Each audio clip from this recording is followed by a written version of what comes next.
এই মুসাব বিন উমাইর রাদিয়াল্লাহু আনহু যুবক মানুষ, একদিন দেখলেন রাসূলুল্লাহ সাল্লাল্লাহু আলাইহি ওয়াসাল্লাম কোরআনুল কারীমের তেলাওয়াত করছে। এই কোরআনুল কারীমের যখন তেলাওয়াত করছিল, মুসাব বিন উমাইর রাসূলকে যে জিজ্ঞাসা করলেন, ও আল্লাহর রাসূল, ও আল্লাহর রাসূল, আপনি কি তেলাওয়াত করছেন? রাসূলুল্লাহ সাল্লাল্লাহু আলাইহি ওয়াসাল্লাম বললেন, আমি আল্লাহর সেই সুমধুর কণ্ঠ তেলাওয়াত করছি, পাঠ করছি। তিনি বললেন, হে রাসূল, আপনি আমাকে শিখিয়ে দিন, আমিও তেলাওয়াত করব। রাসূলুল্লাহ সাল্লাল্লাহু আলাইহি ওয়াসাল্লাম বললেন, মুসআব, তুমি আগেই তেলাওয়াত করতে পারবে না, তোমাকে আগে ইসলাম ধর্ম গ্রহণ করতে হবে। মুসআব রাদিয়াল্লাহু আনহু বললেন, আল্লাহর রাসূল, আপনি আমাকে দ্রুত ইসলাম প্রচার করান, দ্রুত আমাকে ইসলামের সুসংবাদ দিন। রাসূলুল্লাহ সাল্লাল্লাহু আলাইহি ওয়াসাল্লাম বললেন, বলো আশহাদু আল্লা ইলাহা ইল্লাল্লাহু ওয়া আশহাদু আন্না মুহাম্মাদান আবদুহু ওয়া রাসূলুহু। সাথে সাথে ইসলাম ধর্ম গ্রহণ করল। ইসলাম ধর্ম গ্রহণ করলো। মা জানতে পেরেছে মুসাব ইবনে উমাইর শাহাদত, মুসাব ইবনে উমাইর রাদিয়াল্লাহু আনহু ইসলাম ধর্ম গ্রহণ করেছে। মা শুনতে পেরে খুব রাগান্বিত। মা বেঁধে রেখেছে, বাচ্চাকে খাবার দেয় না। মুসাব বিন উমাইরকে দীর্ঘদিন ধরে খাবার দেয় না। মুসাব বিন উমাইর না খেয়ে আছে। কিন্তু মুসাব বিন উমাইর কোনো ইসলামের জন্য কোনো মন খারাপ করে নাই। মা বলছে, মুসাব, তুমি যে খাবার খাও না, তুমি তো মারা যাবা। তুমি যদি মারা যাও তাহলে কি হবে? তিনি বলছে, আমি যদি মারা যাই তাতে কোনো সমস্যা নাই। মুসাব বিন উমাইরের মা চিন্তা করলেন, মুসাবকে তো এভাবে কন্ট্রোল করা যায় না, আমি নিজেই খাবার ছেড়ে দিব। মা নিজের খাবার ছেড়ে দিলেন। মা চিন্তা করলেন, মুসাবকে বললেন, ও মুসাব, তুমি কি জানো এই রৌদ্রের মধ্যে আমি দাঁড়িয়ে থাকবো, আমি নিজেই মারা যাব, তুমি যদি ইসলাম না ছেড়ে দাও। মুসাব বিন উমাইর বললেন, মা, তুমি যদি মরতে মুসাব বিন উমাইর বলছেন, ওয়া ইন খারাজাত নাফসিকাল ফাবি আমার ও আমার মা, তুমি যদি মরতে 100 বারকে 1000 বারও মরে যাও, আরজি দ্বীনি মুহাম্মদ সাল্লাল্লাহু আলাইহি ওয়াসাল্লাম, আমি মুহাম্মাদের দিন থেকে ফিরে আসব না।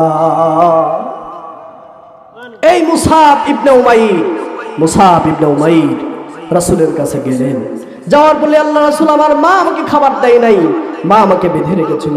রাসূল সাল্লাল্লাহু আলাইহি ওয়াসাল্লাম সেই মুসাব ইবনে উমাইরকে পাঠাইলেন সেই মদিনায়, ইসলাম প্রচার করলেন। অনেক বড় কাহিনী। প্রিয় ভাইয়েরা, মুসাব বিন উমাইর যখন শহীদ হলেন, তার দুই একটা কথা বলি। মুসাব ইবনে উমাইর উহুদের মাঠে রাসূলুল্লাহ সাল্লাল্লাহু আলাইহি ওয়াসাল্লাম পতাকা তুলে দিলেন। মুসাব বিন উমাইর ডান হাতে পতাকা নিয়ে যুদ্ধ শুরু করলেন। যুদ্ধ করতে করতে পিছন দিক থেকে একজন কাফের এসে মুসাব বিন উমাইরের ডান হাত কেটে ফেলল। মুসাব বিন উমাইর পতাকাকে শক্ত করে ধরে বাম হাতে ধরলেন। অস্ত্র দিয়ে তিনি চালাচ্ছেন, যুদ্ধ চালিয়ে যাচ্ছেন।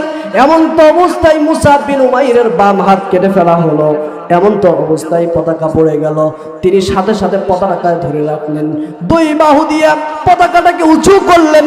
এমন তো অবস্থায় কিমিয়া নামক নাস্তিকটা পিছন দিক থেকে এসে বল্লম মেরে দিল বুকে।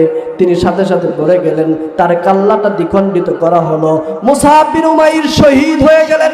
রাসূলুল্লাহ সাল্লাল্লাহু আলাইহি ওয়াসাল্লামকেও আঘাত করা হয়েছে, রাসূলের দান্দক মোবারক ভেঙে ফেলা হয়েছে। রাসূলুল্লাহ সাল্লাল্লাহু আলাইহি ওয়াসাল্লামকে দূর থেকে দেখছে সাদ ইবনে আবি ওয়াক্কাস রাদিয়াল্লাহু আনহু, দেখছে রাসূলকে তীর মারা হয়েছে। দৌড়ে চলে আসলেন, এসে দেখছেন রাসূলকে তীর দেওয়া মারা হয়েছে। তিনি সামনে এসে দাঁড়ালেন, রাসূলের সামনে এসে দাঁড়ালেন। কাফেররা মনে করলো ওটাইবেন মুহাম্মদ সাল্লাল্লাহু আলাইহি ওয়াসাল্লাম। তাকে লক্ষ্য করে তীর মারলেন। 81টা তীর সাদ ইবনে আবি ওয়াক্কাস রাদিয়াল্লাহু আনহু শরীরের মধ্যে ঢুকে গেল, শহীদ হয়ে গেলেন। রাসূলুল্লাহ সাল্লাল্লাহু আলাইহি ওয়াসাল্লাম উহুদে উঠলেন। উহুদ পাহাড়ে উঠে রাসূলুল্লাহ সাল্লাল্লাহু আলাইহি ওয়াসাল্লাম সাহাবীদেরকে সাথে করে নিয়ে উহুদের পাহাড়ে উঠলেন। উহুদ পাহাড়টা এভাবে দাঁড়িয়েছিল।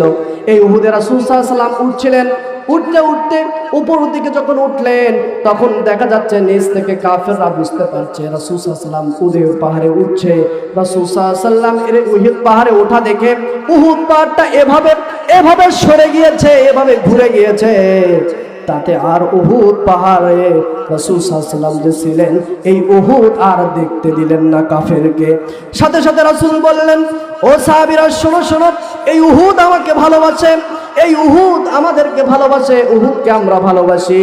নাহনু উহিব্বু ওয়া উহিব্বুনা, আমরা উহুদকে ভালোবাসি, উহুদও আমাদেরকে ভালোবাসে। আজকে জানেন না, মানুষ মারা গেলে 2 কিরাত সওয়াব হয়। কিসের সওয়াব? 1 কিরাত সমান 1 উহুদ পাহাড় সমান। দেখছেন রাসূল কেমনে ভালোবাসে পাহাড়কে?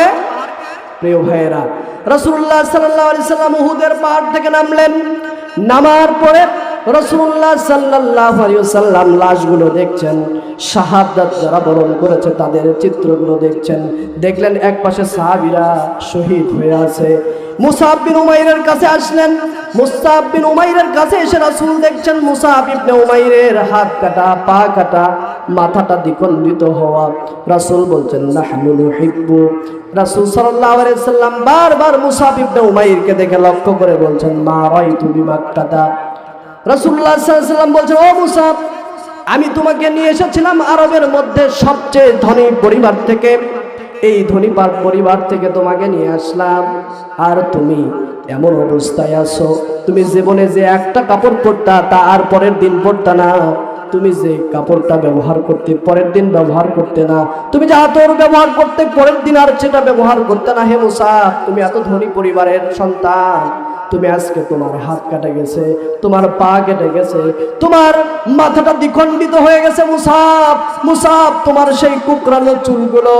মুসআবকে লক্ষ্য করে রাসূল সাল্লাল্লাহু আলাইহি ওয়াসাল্লাম বারবার কথা বলছিলেন। রাসূলুল্লাহ সাল্লাল্লাহু আলাইহি ওয়াসাল্লাম মুসআবকে লক্ষ্য করে তার ইতিহাস তুলে ধরছেন। আল্লাহ রাসূলুল্লাহ সাল্লাল্লাহু আলাইহি ওয়াসাল্লাম সাহাবীদেরকে বললেন, ও সাহাবীরা, তোমরা মুসআব ইবনে উমাইরের মাথা দিকে তোমরা কাপড় দিয়ে ঢেকে দাও। মুসআব ইবনে উমাইরের মাথা দিকে যখন কাপড় দিয়ে ঢেকে দেওয়া হচ্ছে, পা বের হয়ে যায়। পা দিকে কাপড় দিলে মাথা বের হয়। রাসূল বললেন মাথাটা ঢেকিয়ে দাও আর পায়ে ঘাস দিয়ে তাকে দাফন দিয়ে দাও। রাসূলুল্লাহ সাল্লাল্লাহু আলাইহি ওয়াসাল্লামকে সান্ত্বনা দেওয়ার জন্য আল্লাহ তাআলা সূরা আহজাবের আয়াত নাযিল করলেন। আল্লাহ বলছেন, ও রাসূল, আপনি হতাশ হবেন না, হে আল্লাহর রাসূল, আপনি মন খারাপ করিয়েন না। এই মুসআব ইবনে উমাইর রাদিয়াল্লাহু তাআলা আনহু আল্লাহর সন্তুষ্টভাজন ব্যক্তিত্ব হয়ে গেছে, শহীদ হয়ে গেছে। আল্লাহ তার জন্য জান্নাত বরাদ্দ করেছেন। সুবহানাল্লাহ। প্রিয় ভাইয়েরা, যে কথাগুলো বলছিলাম, আমরা এমন মানুষ হয়েছি আমাদের জবানের হিসাব দিতে পারি না, আমরা জবানকে হিসাব করতে পারি না, আমরা সব কথাই বলে ফেলি। এই কথা বলার কারণে দেখবেন অনেক মানুষ আকাশের উপরে ওঠে, আকাশচুম্বী সম্মান পায়।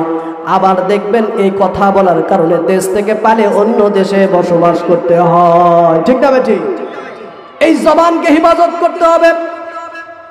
এই জবান দিলেন আল্লাহ বান্দাকে তওবা করার জন্য। বান্দা ভুল কাজ করবে, ভুল কাজ করার পরে বান্দা তওবা করবে। আল্লাহ বলছেন, বান্দা তুমি ভুল কাজ করেছো, পাপ কাজ করেছো, তুমি হতাশ হয়েও না, হতাশ হয়েও না। তোমার জন্য আমি ফর্মুলা শিখাইয়া দিলাম, সূত্র শিখাইয়া দিলাম। আমি আর কাছে তুমি যখন তওবা করবা, ইস্তেগফার করবা, আস্তাগফিরুল্লাহ বলবা, আস্তাগফিরুল্লাহ বারবার বলবা, ও বান্দা আমি আল্লাহ তোমার গুনাহগুলো মাফ করে দিব। সুবহানাল্লাহ। বান্দা পাপ করেছে, এত পাপ করেছে আল্লাহর কাছে, বান্দা পাপ করতে করতে আসমান ভরায় ফেলেছে, জমিন ভরায় ফেলেছে, বাবার সাথে খারাপ আচরণ করেছে, মার সাথে খারাপ আচরণ করেছে। পৃথিবীতে এমন কোনো পাপ নাই, বান্দা পাপ কাজ করেছে, এই পাপ নিয়ে আল্লাহর কাছে দাঁড়িয়েছে, অনুশোচনা এসেছে।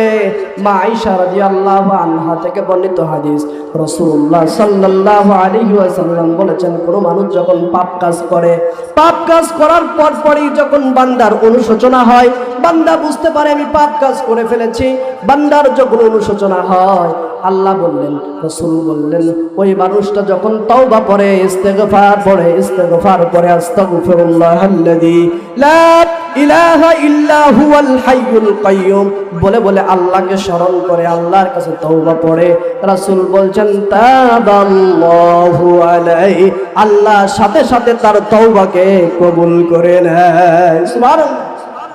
শুধু কি তাই, রাসূল সাল্লাল্লাহু আলাইহি ওয়াসাল্লাম বলছেন, عن أنس رضي الله عنه قال قال رسول الله صلى الله عليه وسلم كل بني آدم خطاء وخير الخطائين التوابون রাসূলুল্লাহ সাল্লাল্লাহু আলাইহি ওয়াসাল্লাম বলছেন প্রত্যেকটা বনি আদম সন্তান পাপী তারা পাপ কাজ করে তারা পাপ কাজ করবে তারা পাপ কাজ করবে এই বনি আদমের মধ্যে ওই মানুষটাই সর্বোত্তম যে মানুষটা পাপ করার সাথে সাথে মহান আল্লাহর কাছে তওবা করে ওই মানুষটাই সর্বোত্তম যে পাপ করার সাথে সাথে কি করে তওবা করে আল্লাহর কাছে ক্ষমা চায় বলে আস্তাগফিরুল্লাহ বলেন আস্তাগফিরুল্লাহ আস্তাগফিরুল্লাহ আস্তাগফিরুল্লাহ এই আস্তাগফিরুল্লাহ বলার কারণে আমাদের জীবনের যত পাপ আছে আল্লাহ রিমুভ করে দেয় ডিলিট করে দেয় সুবহানাল্লাহ প্রিয় ভাইরা বলছিলাম তওবা করতে হবে তওবা আপনি বেশি বেশি করবেন তওবা বেশি বেশি করবেন আল্লাহ আপনার সম্মানটাকে মর্যাদাটাকে বৃদ্ধি করে দিবে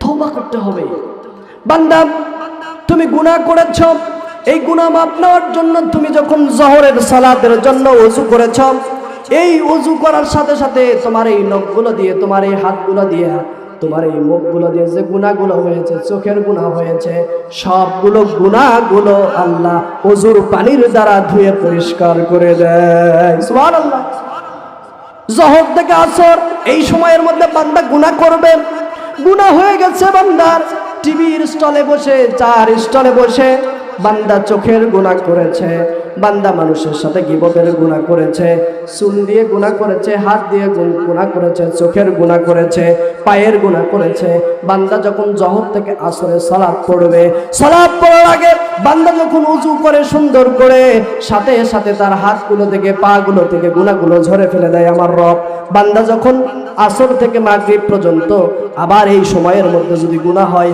মাগরিবের আগে ওযুর মাধ্যমে তার গুনাহ মাফ হয়ে যায় আবার বান্দা মাগরিব থেকে ঈশার মধ্যে যদি গুনাহ হয়ে যায় বান্দার এই গুনাহগুলো ঝরে ফেলার জন্য আবার ঈশার সময় ওযু করে ওযু করার মাধ্যমে তার গুনাহগুলো আল্লাহ ঝরে দেয় আবার ঈশা থেকে দীর্ঘ একটা রাত পার হয়ে যখন সকাল হয় এই রাত্রের মধ্যে বান্দা যদি গুনাহ করে ফেলে বান্দার গুনাহগুলো মাফ করার জন্য আল্লাহ ওযু দিলেন বান্দা ফজরের ওযু করার সাথে সাথে তার জীবনের গুনাহগুলো আল্লাহ মাফ করে দেয় সুবহানাল্লাহ প্রিয় ভাইরা যে কথা বলছিলাম আল্লাহ গুনাহ মাফ করে দেয় আল্লাহর কাছে গুনাহ মাফ করে নিতে হবে তাও যদি বান্দার মনে হয় যে আমার গুনাহ আল্লাহ মাফ করবে না এমন যদি বান্দার মনে হয় বান্দাকে আমি বলি বান্দা তুমি নিরাশ হয়ো না নিরাশ হয়ো না নিরাশ হয়ো না তুমি আল্লাহর কাছে ইস্তেগফার করো তুমি সালাতে বসে আল্লাহর কাছে কাঁদো তুমি সালাতে বসে আল্লাহর কাছে কাঁদবা দু চোখের পানি ফেলে দিবা বান্দা তাও যদি তোমার সন্দেহ দূর না হয়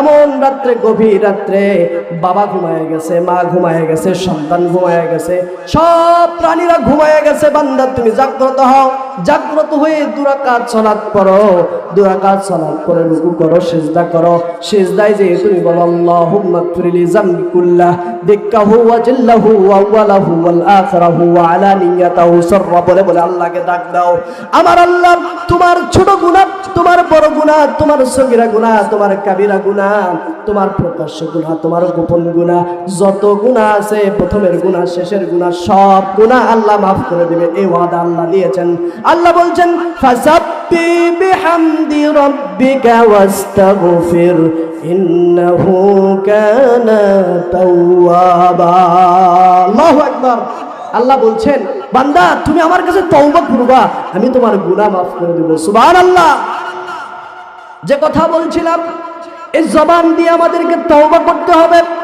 এই জবান দিয়ে আমাদেরকে জিকির করতে হবে কি করতে হবে জিকির করতে হবে নাকি বেরি খাইতে হবে হ্যাঁ অনেকে বেরি খায় না আছে বেরি খোরো আছে প্রিয় ভাইয়েরা বলছিলাম এই জবান দিয়ে জিকির করতে হবে কোন জিকির করবেন কয়েকটা জিকিরের কথা বলে যায় জিকিরের মধ্যে একটা জিকির হচ্ছে বিশেষ করে খালেস দিলে যদি পড়েন রাসূলুল্লাহ সাল্লাল্লাহু আলাইহি ওয়াসাল্লাম বলছেন কোন মানুষ যদি খালেস দিলে অন্তর দিয়ে যদি বলে লা ইলাহা ইল্লাল্লাহ বলেন লা ইলাহা ইল্লাল্লাহ খালেস দিলে অন্তর থেকে বলবেন লা ইলাহা ইল্লাল্লাহ।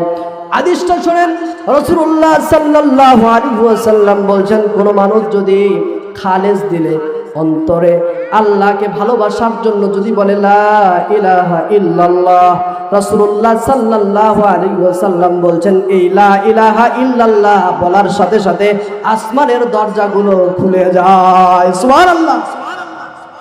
আসমানের দরজা খুলে দিয়ে আরশ পর্যন্ত লা ইলাহা ইল্লাল্লাহ পৌঁছে যায়। এমনকি রাসূলুল্লাহ সাল্লাল্লাহু আলাইহি সাল্লাম বলছেন, কোন মানুষ মৃত্যুবরণ করছে, এই মৃত্যুবরণ করার সময় যদি জবান দিয়ে বের হয়ে যায় লা ইলাহা ইল্লাল্লাহ, রাসূলুল্লাহ সাল্লাল্লাহু আলাইহি সাল্লাম বলছেন দাখালাল জান্নাহ, ওই মানুষটা জান্নাতি মানুষ হিসেবে কবুল হয়ে যায়। সুবহানাল্লাহ।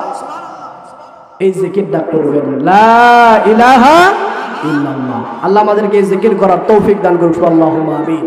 এই জবান দিয়ে আল্লাহ দিলেন দরুদ পড়ার জন্য, এই জবানটা আমার দিয়েছেন দরুদ পড়ার জন্য। কেন দরুদ পড়ব?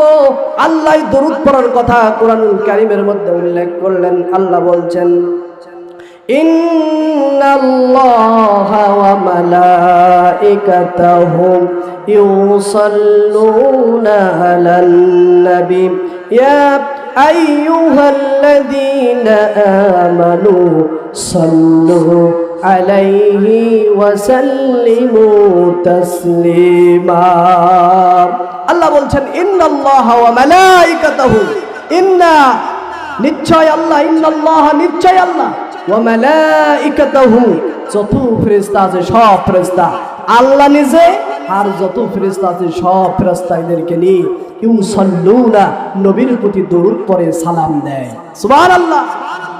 আমার নবী কত দয়ালু, আমার নবীর কত মর্যাদা, আমার নবীর কত সম্মান। আমার আল্লাহ নাকি আমার নবীর প্রতি দরুদ পড়ে, ফেরেশতারা নাকি দরুদ পড়ে। আল্লাহ তারপরে বলছেন কি? আল্লাহ বলছেন ইয়া আইয়ুহাল্লাযীনা আমানু সাল্লু আলাইহি ওয়া সাল্লিমু তাসলিমা।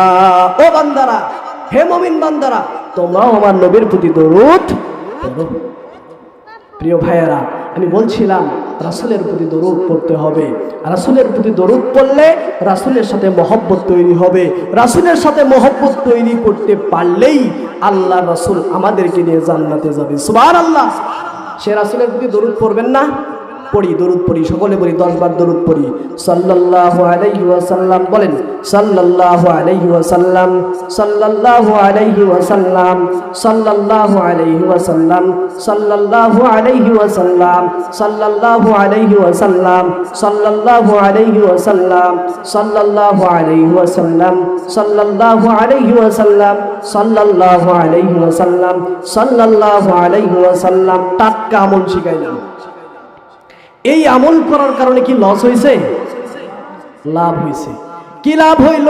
রাসূলুল্লাহ সাল্লাল্লাহু আলাইহি ওয়াসাল্লাম জানায়া দিলেন, ও বান্দা শোনো, তুমি যদি আমার প্রতি একবার দরুদ পড়ো, একবার দরুদ পড়ো, সাথে সাথে আমার আল্লাহ তোমার 10টা গুনাহ মাফ করে দেয়। সুবহানাল্লাহ। এই যে 100 বার দরুদ পড়লাম, তার মানে 10 বার দরুদ পড়লাম, আল্লাহ আমার 100টা গুনাহ মাফ করে দিয়েছে। সুবহানাল্লাহ। 100টা সওয়াব আল্লাহ দিয়েছেন, আর 100টা মর্যাদা আল্লাহ বৃদ্ধি করে দিয়েছেন। সুবহানাল্লাহ। প্রিয় ভাইয়েরা, এজন্য দরুদের আমল করতে হবে। দরুদের আমল যত করবেন সম্মান তত বৃদ্ধি করে দিবেন। তিনি কে? আল্লাহ। প্রিয় ভাইয়েরা, আমরা দরুদের আমল করব ইনশাআল্লাহ। আরেকটা আমল করব, সেটা কি? লা হাওলা ওয়ালা কুওয়াতা ইল্লা বিল্লাহ। এই জবান দিয়ে বলতে পারবেন না? লা হাওলা ওয়ালা কুওয়াতা ইল্লা বিল্লাহ। আল্লাহর কাছে বলবেন, আর আল্লাহ আপনাকে এমন একটা গিফট দিবে, সেটা হচ্ছে জান্নাতের মধ্যে গুপ্তধন তৈরি করে দেবে। সুবহানাল্লাহ। এই জবান দিয়ে যখন বলবেন সুবহানাল্লাহিল আযীম ওয়া বিহামদিহি, আল্লাহর সাথে সাথে জান্নাতের মধ্যে খেজুরের গাছ লাগায় দিবে। সুবহানাল্লাহ। প্রিয় ভাইয়ারা, এই আমলগুলো জবান দিয়ে করতে হবে। কেন জবান দিয়ে করব? আল্লাহ বলছেন, বান্দা শোনো শোনো, তুমি যখন এই জবান দিয়ে আমার জিকির করবা, আজগার করবা, আমি আল্লাহ তাআলা তোমাকে এমন করে সাজায়া দিব, তোমার এই জবানের মধ্যে বরকত দিব। তুমি এই জবান দিয়ে যেটাই বলবা আল্লাহ সেটাই কবুল করে নেবে। সুবহানাল্লাহ। আল্লাহ বলছেন মা ইয়ালফিজু মিন কাউলিন ইল্লা লাদাইহি রাকিবুন আতীদ। আল্লাহ বলছেন বান্দা তুমি যখন জবান দিয়ে যে কথাই বলো, আছে না কিছু যুবক ভাইয়া এত আস্তে আস্তে করে ফোন দিয়ে কথা বলে বেগানা নারীর সাথে, আছে না? বাবা টের পায় না, মা টের পায় না, বড় ভাই দেখতে পায় না, শুনতে পায় না, কানের মধ্যে ব্লুটুথ দিছে আর ইয়ারফোন দিছে, দিয়ে এত আস্তে আস্তে কথা বলে, খালি ও শোনে আর ওই বেগানা মহিলা শোনে, আবার ওই বেগানা মহিলা বলে এই যুবক শোনে। আল্লাহ বলছেন বান্দা তুমি যে তোমার পিতামাতাকে ফাঁকি দিলা, বাবা মাকে ফাঁকি দিলা, টেনশন নাই, টেনশন নাই, এটা আমার রেকর্ড হয়ে আছে। আল্লাহ বলছেন না ইয়ালফিজু মিন কাউলিন ইল্লা লাদাইহি রাকিবুন আতীদ। বান্দা তুমি যত আস্তেই কথা বলো না কেন, যত জোরেই কথা বলো না কেন, যত ছোট করেই কথা বলো না কেন, তোমার এই কথা আমি আল্লাহ ফেরেশতা দিয়া রেকর্ড করে রাখি। কারণ তুমি কিয়ামতের দিনে অস্বীকার করবা, আল্লাহ আমি তো করি নাই, আমি তো করি নাই, আমি তো করি নাই, সেই দিন আমি আল্লাহ তোমার রেকর্ডটা চালু করে দিব। এজন্য এই জবানের হেফাজত করতে হবে। আল্লাহ তাআলা এই জবানটা দিলেন কোরআনের জিকির করার জন্য। কিসের জন্য? কোরআনের জিকির করার জন্য। এই কোরআনের জিকির কেমনে করবেন? এই কোরআনের জিকির যদি না করেন তাহলে পরিণতি কি? কোরআনুল কারীমের তেলাওয়াত বেশি বেশি করতে হবে। বেশি বেশি কোরআনের কারীমের তেলাওয়াত যদি করেন মহান আল্লাহ রাব্বুল আলামিন খুশি হয়ে যাবে, মহান আল্লাহ তাআলা আপনার রিজিক বাড়িয়ে দিবে। আর যদি আপনি কোরআনের জিকির থেকে দূরে সরে চলে যান, আল্লাহ তাআলা বলছেন ওয়ামান ইয়াশু আন যিকরির রহমান নুকাইজ লাহু শাইতান ফাহুয়া লাহু করিন।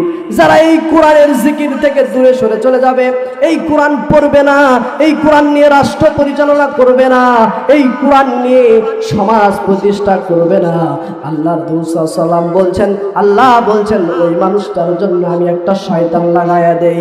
ওই শয়তানটা হয় তার বন্ধু, অবিচর, সহকারী। আল্লাহ নাকি শয়তান লাগায় দেয় আমার প্রিয় ভাইয়েরা। এজন্য এই কোরআনের জিকির করতে হবে। পারবো তো ইনশাআল্লাহ? আল্লাহ তাআলা বলছেন ওয়ামান আরাদা আন যিকরি ফাইন্না লাহু মাঈশাতান দানকা ওয়া নাহশুরুহু ইয়াওমাল কিয়ামাতি আ'মা ওয়া ক্বাদ। রাসূল সাল্লাল্লাহু আলাইহি ওয়াসাল্লাম এই আয়াতের উল্লেখ করে বলছেন যখন কোনো মানুষ এই কোরআনের জিকির থেকে দূরে সরে যাবে, কোরআনুল কারীমের জিকির করবে না, সালাতের জিকির করবে না, আল্লাহ তাআলা তাকে দুইটা শাস্তি দিবে। কয়টা? দুইটা শাস্তি দিবে। এক নাম্বার শাস্তি হচ্ছে দুনিয়াতে তার জীবনটাকে সংকোচন করে দেবে, জীবনের মধ্যে হাহাকার থাকবে, জীবনের মধ্যে শান্তি থাকবে না। আর আরেকটা শাস্তি আল্লাহ কিয়ামতের দিনে দিবে, সেটা হচ্ছে তার চোখটাকে আল্লাহ অন্ধ করে উঠাবে। আল্লাহ যদি আমার চোখটা অন্ধ করে উঠায়, বলেন তো কি হবে? যেই কিয়ামতের দিন কোন সন্তান কোন পিতাকে সাহায্য করবে না, যেই দিন পিতা তার সন্তানকে সাহায্য করবে না, যেই দিন মা তার সন্তানকে সাহায্য করবে না, সবাই ইয়া নাফসি বলে দৌড়াতে থাকবে, আমল্লা নিয়ে দৌড়াতে থাকবে। এমন সময়ে যদি আমার পরিস্থিতি আমার অন্ধ হয়ে যায়, চোখটা যদি আমার বন্ধ হয়ে যায়, সেই দিন আমার পরিস্থিতি কি হবে? সেখন সেই মানুষগুলো বলতে থাকবে ক্বালা রাব্বি লিমা হাশারতানি আ'মা ওয়া ক্বাদ কুনতু বাসীরা। আল্লাহকে বলবে ও আল্লাহ, দুনিয়াতে তো আমার চক্ষু ছিল, আমি এই চোখ দিয়ে এইটা দেখেছি, এইটা দেখেছি, এই কাজ করেছি, এই কাজ করেছি, আল্লাহ আজকে আমার চোখটা অন্ধ কেন? আল্লাহ বলবেন আমার যে কোরআন দিয়েছিলাম, এই কোরআন থেকে তুমি দূরে সরে চলে গেছিলা, তুমি এই কোরআন থেকে সরে গিয়েছিলা। আজকে আমাদের বাংলাদেশের অনেক মানুষ কোরআন থেকে দূরে সরে গেছে, গেছে না যাই নাই? কোরআন সরে গেছে, কোরআনের আমল নেই, কোরআন পড়ে না, কোরআন থেকে অনেক দূরে। বাংলার মুসলমান জানে তারা অনেক কিছু, জানে না কোরআন। আর সবই জানে কিন্তু খালি কোরআন জানে না।